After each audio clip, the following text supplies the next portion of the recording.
Guten Nachmittag, Herr Volker. Vielen Dank, dass Sie sich die Zeit nehmen für dieses Gespräch. Mich würde interessieren, wie sind Sie zu Ihrem Handwerk gekommen und wie verlief Ihre Ausbildung? Ja, meine Ausbildung zum Handwerk gekommen bin ich eigentlich durch die Familie, denn wir haben im Betrieb, wir waren jetzt in der dritten Generation, denn der besteht seit 1957. Mein Großvater hat angefangen, mein Vater weitergemacht und deswegen sind wir im Grunde in der Werkstatt aufgewachsen. Also früher war alles so, dass wir im oberen Stock gewohnt haben, mittelt war das Schuhgeschäft und im Keller die Werkstatt. Und dann sind wir als Kinder immer runter und irgendwann hat man da halt gearbeitet. Die Ausbildung ging dann so weiter, dass ich zuerst bräuchte man einen Lehrbetrieb, der was einen anstellt. Dann muss man nach Innsbruck für 4 Jahre, immer Teilzeit, 10 Wochen, die ersten 3 Jahre 10 Wochen, das 4. Jahr dann 5 Wochen. Und dann hat man die Gesellenprüfung noch und den Gesellen abgeschlossen. Und nachher arbeitet man ein Jahr und dann die Meisterausbildung geht nach Landshut, das ist Obermünchen in Bayern. Die ging dann 9 Monate Vollzeit, jeden Tag von 7 in der Früh bis 8 Uhr abends, von Montag bis Samstag 9 Monate durch. Plus dann 2 Wochen lang theoretische, fachgespräche und praktische Abschlussarbeiten in funktioneller Anatomie, in Latein und Deutsch zum Beispiel, sowie praktische Arbeiten an echten Kunden und nachher hat man dann den Meister abgeschlossen. Ja. Und Sie arbeiten hier alleine oder? Ja, also ich arbeite nicht alleine, wir sind quasi so ein Kleinstunternehmen. Hauptsächlich bin ich im Betrieb. Wir haben aktuell noch einen Angestellten. Mein Vater hilft immer ein bisschen aus oder meine Frau hilft manchmal ein bisschen aus oder so, wenn es braucht. Aber wir würden uns auch auf einen Lehrling freuen, wenn man einen findet. Das ist in unserer Branche leider ein bisschen schwer, weil Arbeit haben wir mehr als genug. Was fasziniert Sie besonders an Ihrem Handwerk und was motiviert Sie in Ihrem Beruf? Faszinieren tut mich an meinem Handwerk im Grunde die Vielseitigkeit. Denn es ist kein Tag gleich, es ist keine Arbeit gleich, es ist alles, was man macht, ist neu, ist anders. Es kommen immer neue Herausforderungen dazu. Manchmal geht was einfach von der Hand ganz leicht und in einem anderen Moment fuchst und man kriegt einfach nichts weiter und dann lässt man lieber die Arbeit mal links liegen und beschäftigt sich mit was anderes. Und auch die Flexibilität im Grunde. Einen Tag Schuhe machen, einen Tag den Schuh zeichnen oder das Oberteil vom Schuh dann fertigen oder Reparaturen machen oder das Gespräch mit dem Kunden oder auch die Ideen vom Kunden probieren so umzusetzen, dass es auch dann alles sitzt und passt. Das ist immer wieder eine neue Herausforderung, auch mit den verschiedenen Kundentypen klarzukommen. Wie hat sich Ihr Handwerk in den letzten Jahren verändert und spielt die moderne Technologie in Ihrer Arbeit eine große Rolle? Oder welche Rolle? Mein Handwerk hat sich im Grunde nicht mega viel verändert. Wir arbeiten immer noch sehr ähnlich wie seit 1957.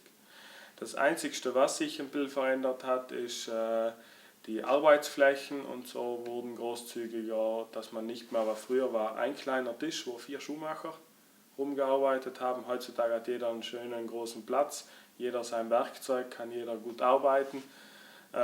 Und auch von den Maschinen. Wir haben Maschinen im Grunde bis auf eine neue Schleifmaschine, die haben wir jetzt seit 8 Jahren.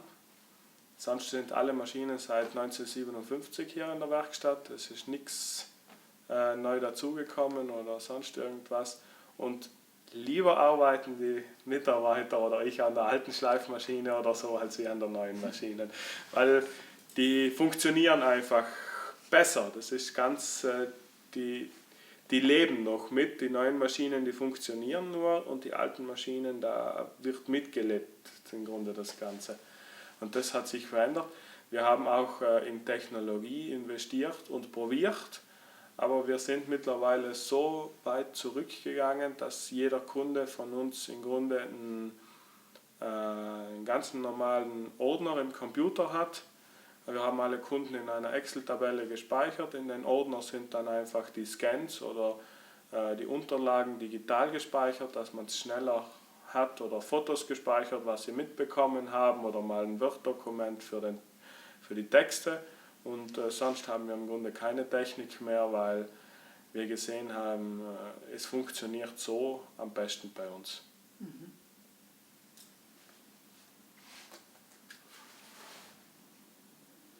Wie wichtig ist der persönliche Kontakt zu Ihren Kunden? Trägt Ihre Arbeit trägt die Arbeit zur Bewahrung lokaler Traditionen bei?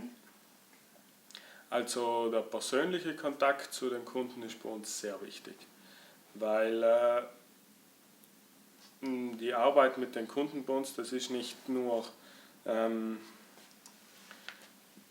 wir fertigen was an, er kommt es dann abholen, es wird immer alles auf Maß angefertigt, man sieht sich öfter, man ist auch weiterhin über Social Media oder über Messenger-Diensten in Kontakt mit den Kunden und tauscht sich im Grunde das ganze Jahr irgendwie aus.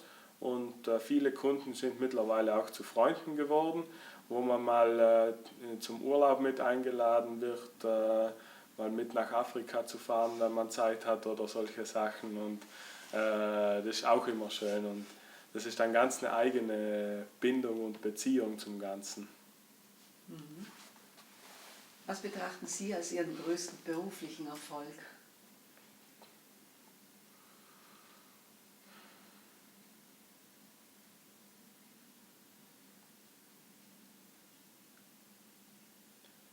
Der größte berufliche Erfolg bei mir ist, genug Arbeit zu haben, und zwar die Arbeit, was ich gerne mache und wo ich auch sehr gut finanziell leben kann, ohne mich zu stressen. Das ist einfach das ist wie Freiheit. Im Grunde ist das, man geht mit Freude zur Arbeit, und wenn mal ein Tag wie heute, wo schönes Wetter ist, wo man nicht arbeiten möchte, kann man sich auch dann einfach mal frei nehmen. Wie sehen Sie die Zukunft Ihres Handwerks und was möchten Sie an die nächste Generation weitergeben? Die Zukunft meines Handwerks ist einfach gesichert. Das getraue ich mich zu sagen, denn es wird immer Menschen geben, die sich ich sage jetzt mal, den Luxus leisten können, dem was wir anbieten, aber auch den Luxus wertschätzen, dem was wir anbieten. Denn es ist nicht immer eine finanzielle Sache, sondern auch manchmal, will ich mir das leisten oder will ich mir das nicht leisten.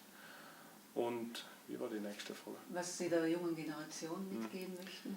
Und der jungen Generation möchte ich einfach mitgeben, probiert das Handwerk aus, probiert verschiedene Handwerke aus und lebt das, genießt es, und sowas wie bei mir, das ist eine sichere Zukunft, das kann kein Computer jemanden wegnehmen oder sonst was. Und auch das lockere Arbeiten hier und mit den Kunden der Kontakt, das ist viel Mehrwert, auch für persönlich oder psychologisch, als wie wenn man irgendwo im Büro sitzt. Dankeschön.